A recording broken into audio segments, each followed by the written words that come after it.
previous session, we have seen the numerical on shaft. Right now, the typical one, another numerical, I came with this. So where the pulleys are having various kind of the tension. We have seen in first type, that is tension on tight side and slack side.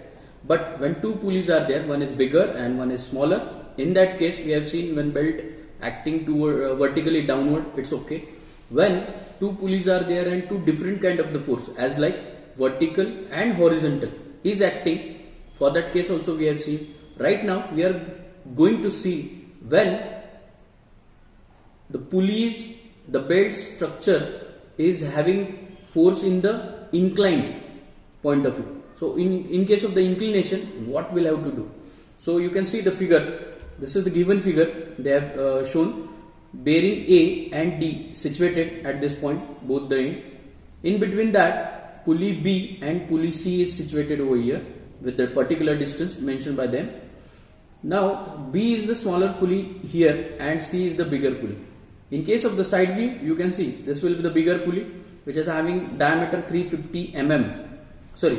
mm, and smaller pulley which is having diameter 200 mm, radius is 100 mm. For inner pulley or for smaller pulley, the load tensile force tension act on a belt, that is tight side and slack side. Tight side 200 Newton is given. For slack side 500 Newton is given.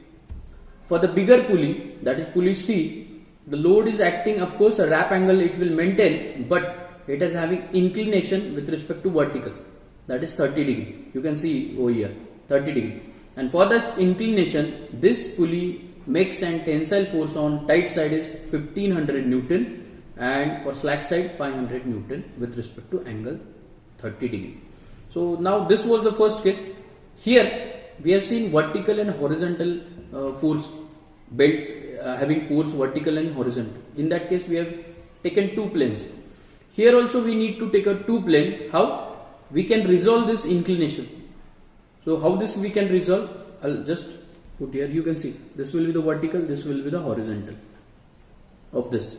So by this way we can resolve this very easily, and through which we are going to select the vertical for vertical plane and horizontal for horizontal plane, and we are going to find out what should be the diameter. I'll read the numerical for that case. I hope you understood the diagram, structure, whatever they have given. The transmission shaft supporting two pulleys, pulley B and C, which we have seen B and C, and mounted between two bearings A and D, correct, as shown in figure, as I told you. Power is transmitted from pulley B to C. The shaft is made up of steel, of course. SYT is given 300 Newton per mm square and SUT 600 Newton per mm square. SYT 380 Newton per mm square.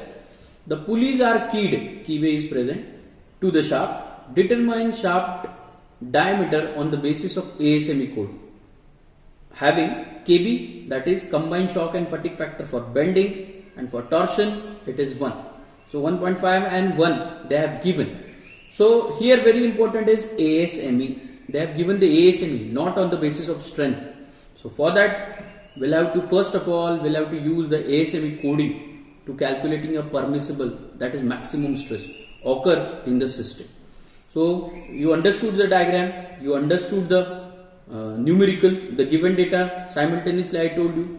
So directly I'll start with the step number 1. Now step number 1 is suggested that we'll have to use ASME code. That is very important. So we just keep in mind that is ASME code.